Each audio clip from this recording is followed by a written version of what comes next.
సత్యమును జీవమును ఆధారము నీ వాక్యము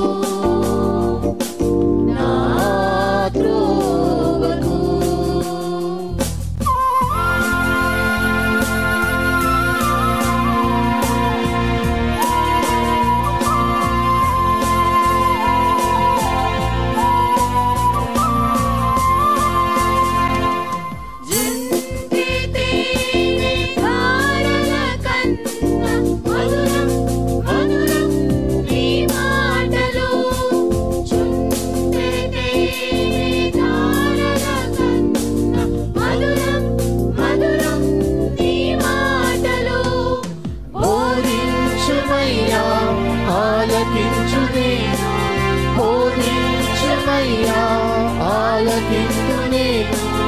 అనుసరింతునయ్యా ఆత్మశక్తితో, అనుసరింతునయ్యా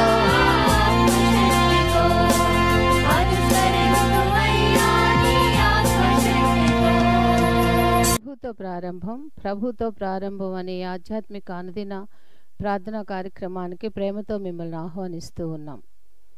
మన జీవితానికి ఆదియు ఆధారమునైనటువంటి ఆ దేవుణ్ణి మొదట మరణించుకున్నట్లయితే ఆ దినమంతయు ఆయన కృపాక్షేమములే మన వెంట వచ్చును.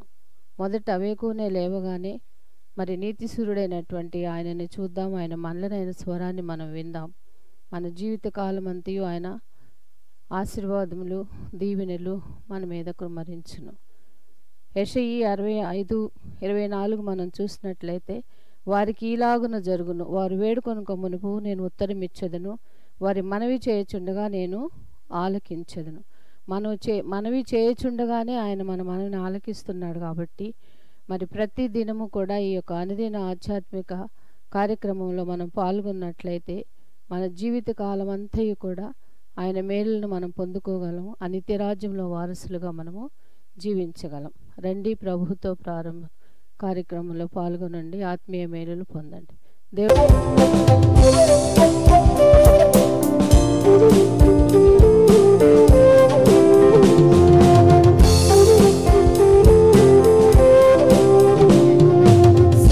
సంతోషముతో నీ చెడు వారిని ఎంతో దేవుడు ప్రేమించును.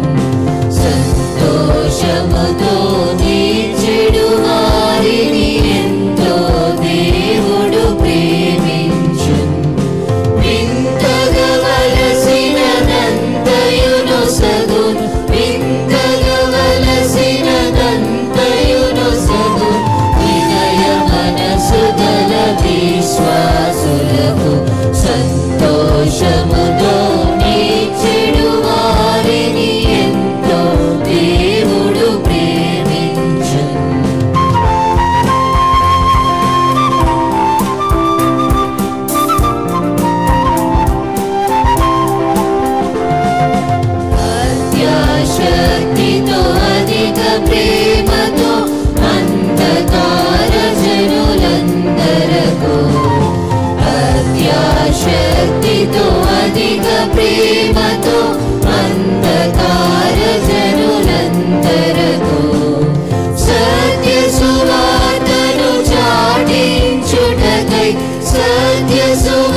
క్రీస్తునందు ప్రియమైన దేవుని సంగమా, మరొక నూతన దినమును దేవుడు మనకు అనుగ్రహించాడు.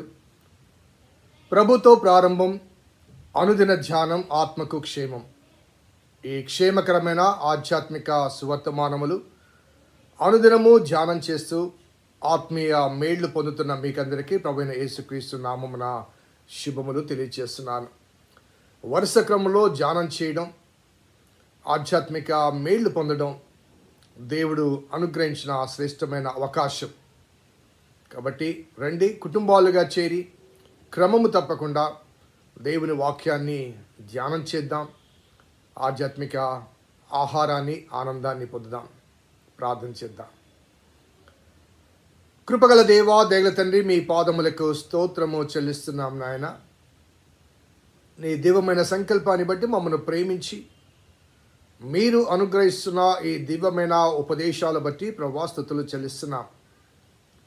నీ లేఖనాలను మేము ధ్యానం చేస్తుండగా ఆధ్యాత్మిక పారవశ్యాన్ని పొందగలిగే నీ వాక్యపు మన్నాను మాకు పంచిపెట్టమని వేడుకుంటూ, నీ వాక్యంలో ఎదుగుటకు, వర్ధిల్లుటకు, తద్వారా మా వ్యక్తిగత జీవితాన్ని సరిపోల్చుకొని సవరించుకున్నట్టుకు మీ కృప అనుగ్రహించమని మా రక్షకుడైన యేసు నామమున అడిగి వేడుకొంచున్నాం తండ్రి, ఆమెన్. స్నేహితులారా, నేటి కొరకు ఏర్పాటు చేయబడిన లేఖన భాగం రాజుల మొదటి గ్రంథము 8వ అధ్యాయము 22వ వచనం. ఇశ్రాయేలుల సమాజకులందరూ చూచుచుండగా సొలొమోను యెహోవా బలిపీఠం ఎదుట నిలబడి ఆకాశము తట్టు చేతులెత్తి ఇట్లనెను. సొలొమోను మరి అంతకుముందు దేవునికి స్తుతులు చెల్లిస్తూ ఈ ఆలయ నిర్మాణం యొక్క ఈ ఆలోచన ప్రయత్నం దేవుడు ఏ రీతిగా వారికి అనుగ్రహించాడో, ఏ రీతిగా ఆ నిర్మాణానికి అవసరమైన రీతిగా ప్రేరణ, అదే రీతిగా ఆ ప్రయత్నానికి తగిన అవకాశాన్ని దేవుడు అనుగ్రహించాడో ఆ విషయాలు తెలియచేస్తూ మరి ఇక్కడ ఒక ప్రార్థన ప్రారంభమవుతుంది. అనగా స్తుతులు చెల్లించాడు, తర్వాత ప్రార్థించడం ప్రారంభించాడు. ఈ ప్రార్థన గురించి ఈ చదివిన వాక్య భాగం కొంత ఆసక్తిని కలిగిస్తుంది. ఆ వాక్య భాగం ఏంటంటే, ఇశ్రాయేలు సమాజకులందరూ చూచుచుండగా సొలొమోను యెహోవా బలిపీఠం ఎదుట నిలవబడి ఆకాశము తట్టు చేతులెత్తి ఇట్లనెను. ఆకాశము తట్టు చేతులెత్తి ఇట్లనెను. ఇదే వాక్య భాగం మనకు దినవృత్తాంతములు 2వ గ్రంథము 6వ అధ్యాయం. 2వ గ్రంథము 6వ అధ్యాయం 13వ వచనాన్ని మనము గమనిస్తే,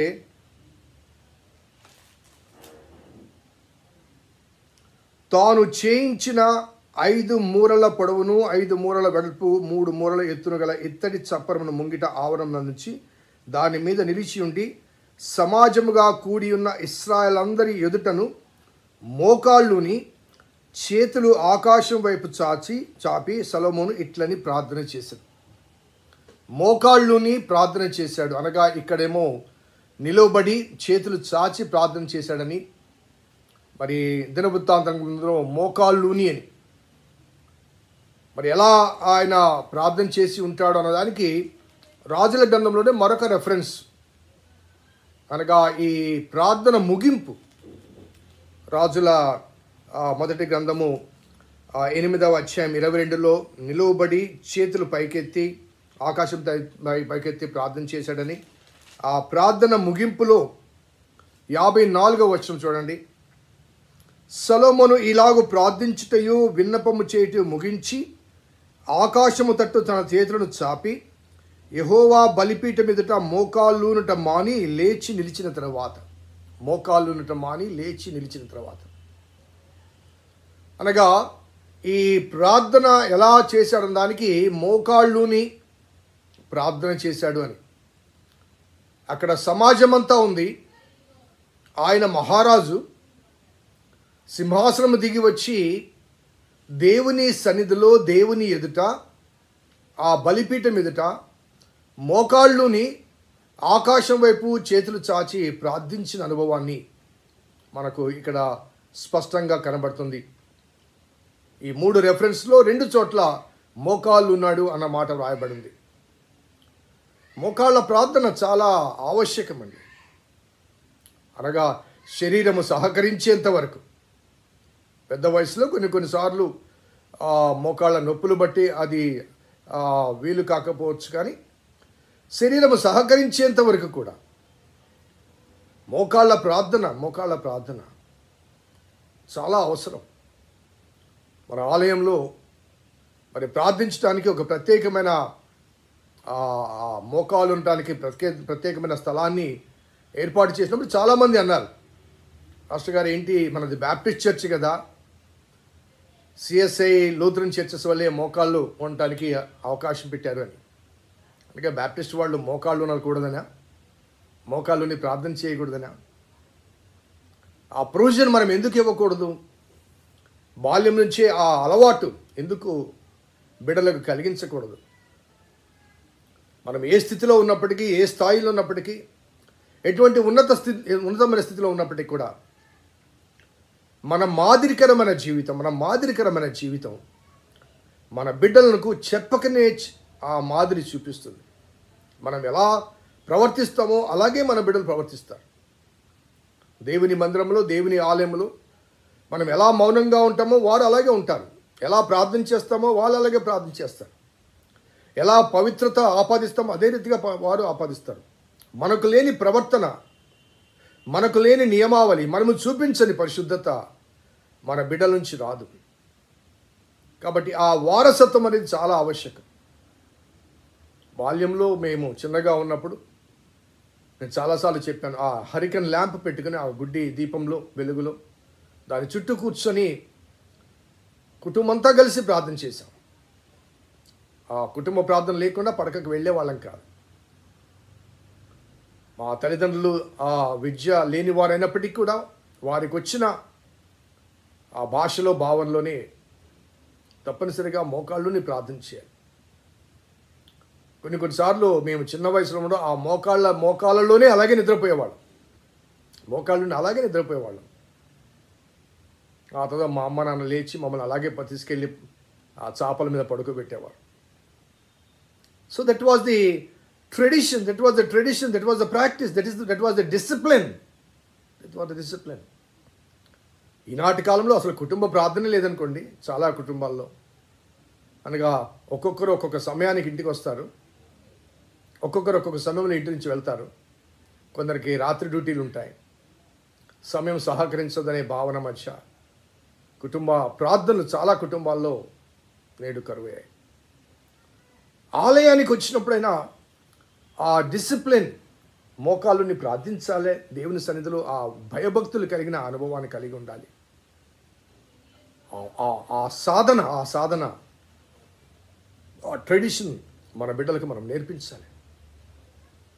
అలా నేర్పించాలంటే ముందు మనము దేవుని సన్నిధిలో మోకాళ్ళు ఉండాలి. ఆ మోకాళ్ళు ఉండడం అనేది దేవుని ఎదుట మన సమర్పణకు, అదే రీతిగా మన కృతజ్ఞతకు, అదే రీతిగా God you are my ultimate, నీవు తప్ప ఇంకా నాకు వేరే సహాయం లేదు, సహాయకుడు లేదు, ఆశ్రయదుర్గం లేదు, నీవే అనే భావన వ్యక్తీకరించడానికి మోకాళ్ళు ఉండడం అనేది నిజంగా ఒక మాదిరికరమైన ప్రార్థన ఆవశ్యకత. యేసుప్రభు వారు కూడా గెత్సెమనే వనంలో మోకాళ్ళుని ప్రార్థన చేసినట్టుగా లేఖనాల్లో మనకు సూచనలు కనబడుతున్నాయి. కాబట్టి ప్రార్థనకు మరి మోకాళ్ళు ఉండకుండా నిలబడి ప్రార్థన చేస్తే ఏంటి, కూర్చుండి ప్రార్థన చేస్తే ఏంటి, పడుకొని ప్రార్థన చేస్తే ఏంటి అని ప్రశ్నించే తరము బయలుదేరుతున్న నేపథ్యంలో ఆ మోకాళ్ళ ప్రార్థన ఆవశ్యకతను వారికి బోధించవలసిన ఆవశ్యకత ఎంతైనా ఉంది. సో అలా ప్రార్థన చేస్తూ ఈ మోకాళ్ళ మీదనే ఎక్కువసేపు ఆ సమయం గడిపాను, ఎందుకంటే ఆవశ్యకత. అలా ఆ ప్రార్థన చేస్తూ సొలొమోను మాట్లాడిన మాటలు చూస్తే, యెహోవా ఇశ్రాయేలు దేవా, పైనున్న ఆకాశమందైనను క్రింద ఉన్న భూమి అందైనను నీ వంటి దేవుడొకడును లేడు. పూర్ణ హృదయముతో నీ దృష్టికి అనుకూలముగా నడుచు నీ దాసుల విషయమై నీవు నిబంధనను నెరవేర్చు కనికరము చూపుచూ ఉండువాడవై ఉన్నావు. నీ దాసుడైన నా తండ్రియగు దావీదునకు నీవు చేసిన వాగ్దానం స్థిరపరిచి నీవిచ్చిన మాటను నేడు నెరవేర్చి ఉన్నావు. యెహోవా ఇశ్రాయేలు దేవా, నీ కుమారుల సత్ప్రవర్తన గలవారే నీవు నా ఎదుట నడిచినట్లు నా ఎదుట వారు నడిచినడల నా దృష్టికి అనుకూలుడై ఇశ్రాయేలు మీద సింహాసనగువాడు నీకుండగా మారడ సెలవిచ్చితివి. నీవు నీ దాసుడును ఆ తండ్రియునగా దావీదునకు ఇచ్చిన వాగ్దానము స్థిరపరచుము. సో నిన్న దినం మనం ధ్యానం చేస్తూ నీవు సెలవిచ్చిన అనే మాటలు పదే పదే వాడిన అనుభవాన్ని గమనిస్తూ ఇక్కడ స్థిరపరచు అనే మాట, ఎస్టాబ్లిష్ అనే మాట. ఈ ఆలయం నిర్మించాను, కానీ నీవు నా తండ్రికి ఇచ్చిన ఆ వాగ్దానం ఏదైతే ఉందో ఆ వాగ్దానము స్థిరపరచాలి. ఆ వాగ్దానము మా జీవితాల్లో, మా కుటుంబ జీవితాల్లో స్థిరపరచాలి, నెరవేర్చాలి అనే మాట. ఒకసారి దావీదు కూడా ఆ సేమ్ ప్రార్థన చేసిన ఒకసారి మనం గమనిద్దాం. సమూయేలు 2వ గ్రంథము 7వ అధ్యాయం. సమూయేలు 2వ గ్రంథము 7వ అధ్యాయం.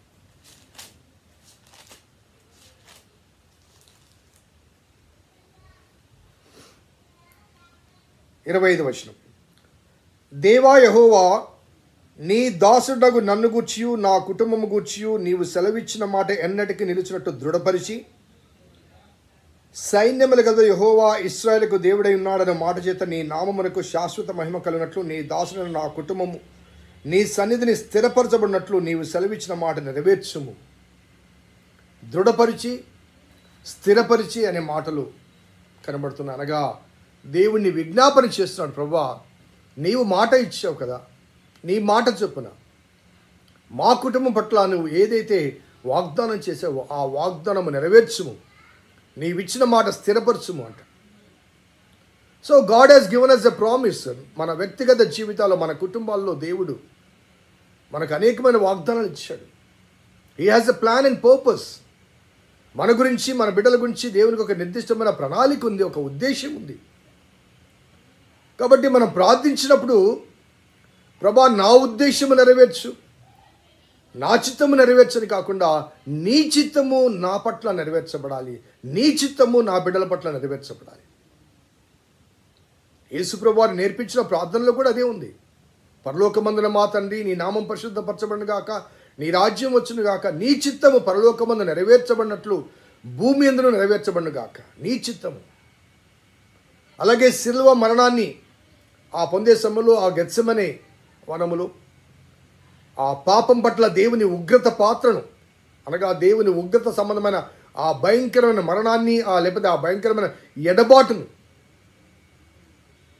ఆ త్రిత్వంలో ఏకత్వం కలిగిన ఆ దేవునితో ఆ ఎడబాటు లేకపోతే మరణం తాను ఆవరించదు. కాబట్టి ఆ మరణాన్ని తాను పొందడానికి దేవుని నుంచి వేరు కావాలి. కాబట్టి సృష్టి మరి ఆరంభం నుంచి ఎన్నడూ అటువంటి అనుభవాన్ని రుచి చూడని యేసయ్య, ప్రభువా నీ చిత్తమైతే ఈ గిన్నె నా యొద్ద తొలగించు, ఆయన నా చిత్తం కాదు నీ చిత్తమే అంటాడు. సో దేవుడు స్వయంగా నేర్పించిన ప్రార్థనలు కానీ, లేకపోతే దేవుడు స్వయంగా చేసిన ప్రార్థనలు కానీ దేవుని చిత్తం అనే మాట కనబడుతుంది. అలాగే మన పట్ల, మన కుటుంబాల పట్ల కూడా దేవునికి ఒక నిర్దిష్టమైన ఉద్దేశం ఉందండి. కొన్నిసార్లు మనం చేసే ఆలోచనలు కానీ, చేసే ప్రయత్నాలు కానీ దేవుని సంకల్పానికి భిన్నమైన రీతిగా ఉంటే తద్వారా కలిగే ఇబ్బందులు మనమే పొందవలసి వస్తుంటుంది, ద కాన్సిక్వెన్సెస్. కాబట్టి we always need to seek God's will. ఎప్పుడైతే దేవుని చిత్తాన్ని మనం కనుగొంటామో ఆ చిత్తము నా జీవితంలో నెరవేర్చబడాలి, నా బిడ్డల జీవితంలో నెరవేర్చబడాలంటూ ప్రభువా నీవు ఇచ్చిన మాట స్థిరపరచు. ఆ మాటతో పాటుగా చూడండి, నీవు నీ దాసుడును, 25వ వచనంలో, నీవు నీ దాసుడును నా తండ్రియునగు దావీదునకు ఇచ్చిన వాగ్దానము స్థిరపరచుము అంటూ establish your word which you have given unto my father and to me. నా తండ్రికి నాకు ఇచ్చిన వాగ్దానము స్థిరపరచు. దేవుని వాగ్దానాలు ఎప్పుడు కూడా మనకు ఆనందకరంగా, ఆశీర్వాదకరంగా, ఆహ్లాదకరంగా ఉంటాయే తప్ప ఇబ్బందికరంగా ఉండవు. మన కోరికలు, మన ఆలోచనలు ఇబ్బందికరంగా ఉంటాయేమో, కానీ దేవుని చిత్తం ఎప్పుడు కూడా మన పట్ల ఆశీర్వాదకరంగానే ఉంటుంది. కాబట్టి we need to surrender our self. ఎలా అంటే మోకాళ్ళుని ప్రార్థన చేశాడు. ఆ మోకాళ్ళుని ప్రార్థన చేయడం అనేది, దేవా నీ చిత్తానికి నన్ను నేను సమర్పించుకుంటున్నాను, నా పట్ల, నా కుటుంబం పట్ల నీ మాట నెరవేర్చు అంటూ దేవునికి సవిధేయత వ్యక్తపరచడం. అలా దేవుని చిత్తానికి విధేయత వ్యక్తపరిచినప్పుడు దేవుని ఆశీర్వాదాలు మన నుంచి ఎన్నడూ ఎన్నడూ ఎన్నడూ దూరము కావు. ప్రార్థన చేద్దాం. కృపగల దేవా, దయగల తండ్రి, మీ పాదములకు స్తోత్రము చెల్లిస్తున్నాం నాయన. నీ ఉచితమైన దయా సంకల్పాన్ని బట్టి మమ్మల్ని ప్రేమించి నీవు మాకు అనుగ్రహిస్తున్న అనుదిన ఆధ్యాత్మిక ఆహారాన్ని బట్టి స్తుతులు చెల్లిస్తూ, ఆనాడు సొలొమోను మోకాళ్ళుని చేసిన ప్రార్థన, నీ చిత్తానికి విధేయత వ్యక్తపరిచిన ప్రార్థన, ఆ ప్రార్థన నాలో మాలో సదా నిలిచి ఉండినట్లుగా మేము మా తరువాత తరము, వారి తరువాత తరము కూడా నీ ఎదుట మోకాళ్ళుని నీ చిత్తానికి విధేయత వ్యక్తపరిచి ఆనందకరమైన బంగారు భవిష్యత్తు వారు పొందగలిగే కృప అనుగ్రహించమని మా రక్షకుడైన యేసు నామమున అడిగి వేడుకొంచున్నాం తండ్రి. ఆమేన్. తండ్రి, కుమార, పరిశుద్ధాత్మ త్రియేక దేవుని దీవెన ఈ వాక్యం విన్న బిడ్డలకు, వాక్యాభిలాషులకు సదా తోడైనను గాక. ఆమేన్. God bless you. దేవుడు దీవించును గాక.